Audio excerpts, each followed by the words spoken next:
Hello everyone. तो आज के हम इस वीडियो में देखेंगे वीकली करंट अफेयर, यानी कि इस सप्ताह का पूरा करंट अफेयर। और इसे हम क्वेश्चन आंसर फॉर्म में ना देखते हुए इसे हम एक डिस्क्रिप्शन के रूप में देखेंगे, जिससे आपकी चीजें करंट अफेयर के साथ साथ और भी कई चीजें इससे रिलेटेड कंप्लीट होंगी। तो आइए हम स्टार्ट करते हैं। तो हमारा पहला क्वेश्चन है, विश्व हेपेटाइटिस दिवस मनाया जाता है तो 28 जुलाई को। हर साल 28 जुलाई को विश्व हेपेटाइटिस दिवस मनाया जाता है और यह दिवस वायरल हेपेटाइटिस के प्रभाव के बारे में लोगों को शिक्षित करने एवं जागरूक करने के लिए मनाया जाता है, जो कि लीवर में सूजन का कारण बन सकता है, जिससे लीवर से संबंधित गंभीर बीमारियां और कैंसर यानी लीवर कैंसर भी हो सकता है। विश्व स्तर पर इसका प्राथमिक फोकस है कि वायरल हेपेटाइटिस बी, सी, डी संक्रमण को खत्म करना, जो कई वर्षों तक शरीर में रहता है और इससे सिरोसिस और यकृत के कैंसर से प्रति वर्ष 10 लाख से अधिक मौतों का कारण होता है ये हेपेटाइटिस। और तीव्र वायरल हेपेटाइटिस के विपरीत यानी तीव्र वायरल हेपेटाइटिस के विपरीत ये 3 क्रॉनिक संक्रमण हेपेटाइटिस का कारण बनते हैं, जो कई वर्षों तक शरीर में रहते हैं। ये 3 क्रॉनिक जो संक्रमण होते हैं ये 3 क्रॉनिक संक्रमण की वजह से दुनिया भर में 95% से अधिक हेपेटाइटिस मृत्यु दर के लिए जिम्मेदार होती है। विश्व हेपेटाइटिस दिवस 2023 पर WHO ने लीवर रोगों के निदान, उपचार एवं इसके रोकथाम को बढ़ावा देने के लिए इसके आवश्यक उपायों पर प्रकाश डाला है, जिससे कि हेपेटाइटिस उन्मूलन 2030 के लक्ष्य को प्राप्त किया जा सके। WHO ने लक्ष्य रखा है कि 2030 तक हमें हेपेटाइटिस उन्मूलन लक्ष्य को प्राप्त करना है।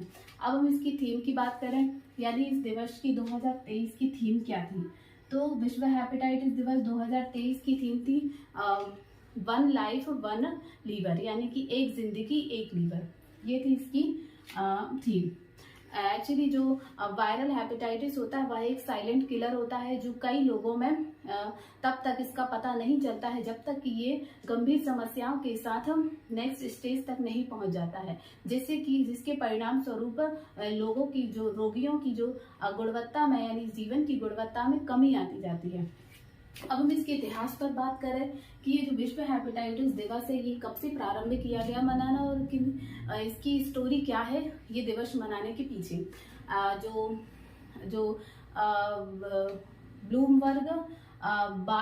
जो डॉक्टर बारूक ब्लूमबर्ग थे, जिन्हें बैरी ब्लूमबर्ग के नाम से भी जाना जाता था, जिन्होंने 1967 में वायरल हेपेटाइटिस बी की खोज की थी और उन्होंने ही पहला टीका हेपेटाइटिस बी का पहला टीका विकसित किया था। और ये एक चिकित्सक एवं अनुवांशिकीविद थे, तो और उन्हें इस उपलब्धि के लिए उन्हें नोबेल पुरस्कार से भी सम्मानित किया जाता था। तो उन्हीं की उपलब्धि और उन्हीं के योगदान को सेलिब्रेट करने के लिए या उनकी याद में मनाने के लिए 28 जुलाई को उनके जन्म दिवस पर प्रतिवर्ष विश्व हेपेटाइटिस दिवस मनाना शुरू किया।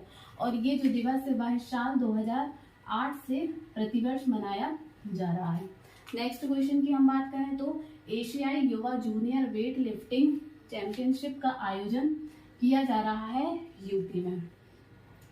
केंद्रीय युवा एवं खेल कल्याण मंत्री अनुराग सिंह ठाकुर ने इस चैंपियनशिप यानी कि एशियाई युवा जूनियर वेट लिफ्टिंग चैंपियनशिप का उद्घाटन किया और ये भारत में पहली बार यूपी के यानी उत्तर प्रदेश के ग्रेटर नोएडा में स्थित गौतम बुद्ध विश्वविद्यालय में आयोजित की जा रही है। इस अंतर्राष्ट्रीय प्रतियोगिता में 30 से अधिक भारतीय वेट लिफ्टर ने भाग लिया और इसमें एशियाई क्षेत्र के 15 से अधिक देशों के लगभग 200 एथलीट यानी 200 निशानेबाजों ने इसमें भाग लिया और 15 से अधिक तकनीकी कर्मचारी और प्रशिक्षक इसमें भाग ले रहे हैं।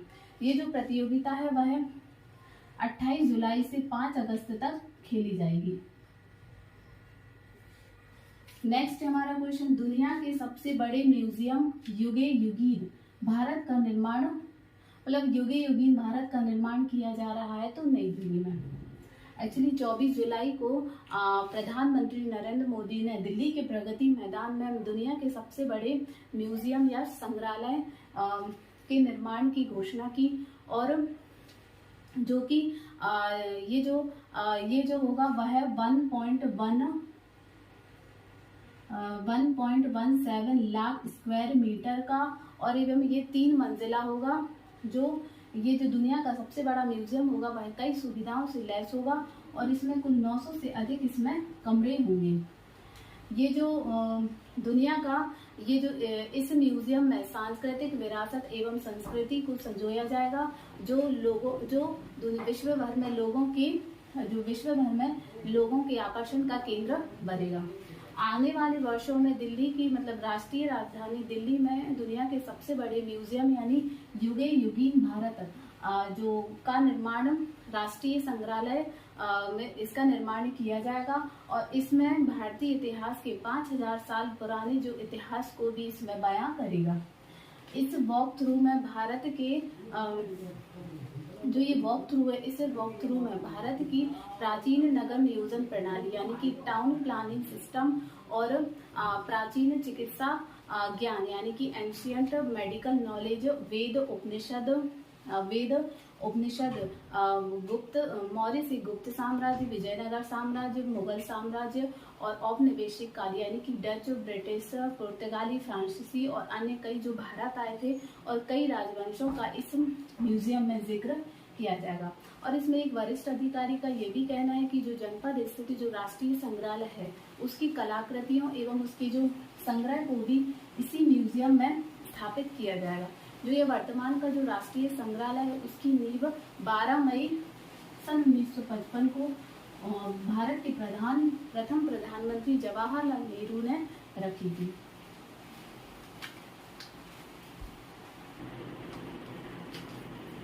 नेक्स्ट क्वेश्चन है हमारा, किस देश के संसद में न्यायपालिका के अधिकार छीनने वाला अधिकार मिला है? इजराइल में। तो इजराइल में अभी हाल ही में विवादित न्यायिक सुधार को यानी इजराइल की सांसदों ने विवादित न्यायिक सुधार को मंजूरी दे दी है। तो इजरायली सांसदों ने विवादित न्यायिक सुधार को मंजूरी दे दी है, और इस न्यायिक सुधार को जो सत्ताधारी गठबंधन है उसके 64 सांसदों का समर्थन मिला है। और इस गठबंधन के जो नेता हैं वह हैं प्रधानमंत्री यानी इजराइल के प्रधानमंत्री बेंजामिन नेतन्याहू।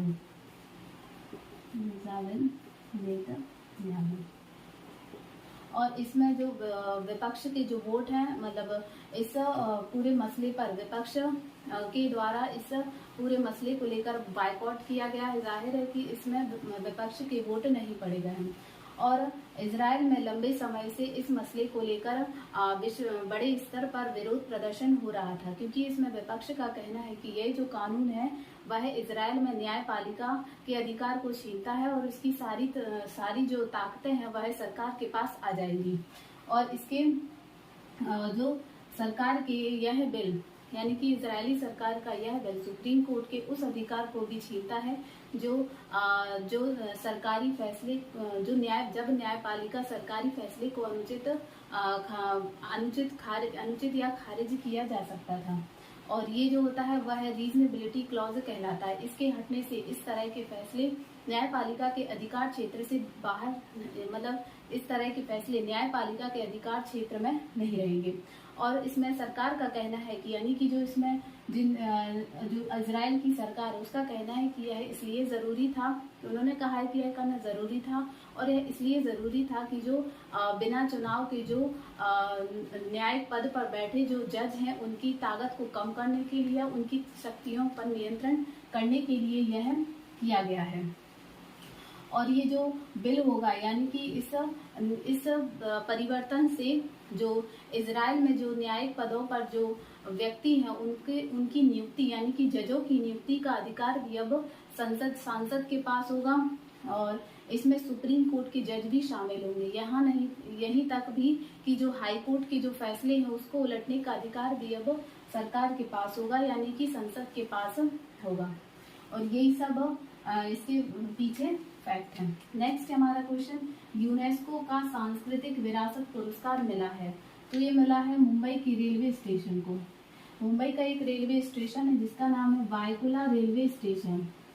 इसे अभी हाल ही में यूनेस्को का एशिया प्रशांत सांस्कृतिक विरासत पुरस्कार मिला है। इसे नवंबर 2022 में घोषित किया गया था।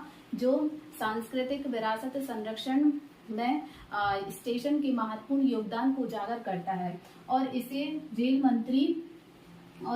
मंत्री अश्विनी वैष्णव को प्रदान किया गया है। ये इस पुरस्कार की शुरुआत हुई थी सन 2000 में। यह पुरस्कार सन 2000 से सांस्कृतिक विरासत संरक्षण के क्षेत्र में यूनेस्को का यह एशिया प्रशांत पुरस्कार विरासत मूल्य की संरचना, स्थानों और संपत्तियों को सफलतापूर्वक संरक्षित रखने की मान्यता को ये देता है। और ये जो रेलवे स्टेशन है वह 169 साल पुराना है। नेक्स्ट हमारा क्वेश्चन, किसको लाइफ टाइम अचीवमेंट पुरस्कार मिला है? तो प्रेम प्रकाश को। वरिष्ठ पत्रकार एवं एशियन न्यूज इंटरनेशनल यानी कि ANI के संस्थापक प्रेम प्रकाश को पत्रकारिता के उनके उत्कृष्ट योगदान के लिए उन्हें लाइफ टाइम अचीवमेंट पुरस्कार दिया गया है। उन्होंने पत्रकारिता के क्षेत्र में अपने 70 साल से अधिक का समय समर्पित किया है। प्रेम प्रकाश के इस लंबे करियर के दौरान उन्होंने स्वतंत्रता के बाद से भारत के सबसे महत्वपूर्ण कहानियों यानी कुछ महत्वपूर्ण स्टोरियों को कवर किया है, जिसमें शामिल है चीन के साथ युद्ध भारत का सन 1962 में, पाकिस्तान के खिलाफ 1965 एवं 1971 का युद्ध और आपातकालीन इंदिरा गांधी की जो हत्या हुई थी उसकी स्टोरी को कवर किया था, और लाल बहादुर शास्त्री की दुर्भाग्यपूर्ण ताशकंद यात्रा को कवर किया था प्रेम प्रकाश ने। और ये जो पुरस्कार है इसका उद्देश्य है कि शिक्षा धारकों के बीच समन्वय एवं सहयोग की भावना को बढ़ावा देना। और ये जो पुरस्कार होता है वह उन व्यक्तियों को दिया जाता है जिसने अपने पूरे जीवन काल में सामाजिक शिक्षा में एक महत्वपूर्ण योगदान दिया हो। नेक्स्ट हमारा ISF जूनियर शूटिंग विश्व चैंपियनशिप 2023 में स्वर्ण पदक जीता है तो कमलजीत ने। 16 से 24 जुलाई के बीच आयोजित की गई यह प्रतियोगिता साउथ कोरिया में खेली जा रही है और यह जूनियर शूटिंग विश्व चैंपियनशिप प्रतियोगिता ये जो संस्करण है वह तीसरा संस्करण है, जिसमें 21 वर्ष से कम आयु के पिस्टल, शॉटगन और राइफल से मतलब ये जो है इसमें 30 भारतीय निशानेबाजों ने इसमें भाग लिया है। और ये जो 2023 का भारत का जो ये दल है वह सबसे बड़ा दल है और इसमें कुल 44 देशों के लगभग 550 निशानेबाजों ने इस प्रतियोगिता में भाग लिया है। भारत ने कुल इसमें 17 पदक जीते हैं और ये पदक तालिका में दूसरे स्थान पर है। पहले स्थान पर चीन है, चीन ने कुल 28 पदक जीते हैं। दूसरे स्थान पर भारत ने 17 पदक जीते हैं और तीसरे स्थान पर है यूक्रेन ने 10 पदक जीते हैं। भारत ने जो 17 पदक जीते उसमें 6 गोल्ड हैं, 6 सिल्वर है और 5 ब्रॉन्ज हैं। नेक्स्ट है, किस देश ने टेस्ट क्रिकेट में सबसे तेज 100 रन बनाने का विश्व रिकॉर्ड बनाया है? तो भारत ने। भारत और वेस्ट इंडीज के बीच खेली जा रही दूसरी टेस्ट में कई रिकॉर्ड बने हैं, जिसमें भारतीय टीम ने सबसे तेज यानी कि 12.2 ओवर यानी कि 74 बॉल पर सबसे तेज 100 रन बनाए हैं। इससे पहले यह रिकॉर्ड श्रीलंका के नाम था। श्रीलंका ने बांग्लादेश के खिलाफ सन 2001 में 13.2 ओवर में 100 रन बनाए थे। और इसी के साथ जो रोहित शर्मा है उन्होंने 44 गेंदों में कुल 57 रन बनाए हैं और उन्हीं के साथ उनके नए ओपनिंग पार्टनर जो यशस्वी जायसवाल है उन्होंने 30 गेंदों में कुल 38 रन बनाए हैं।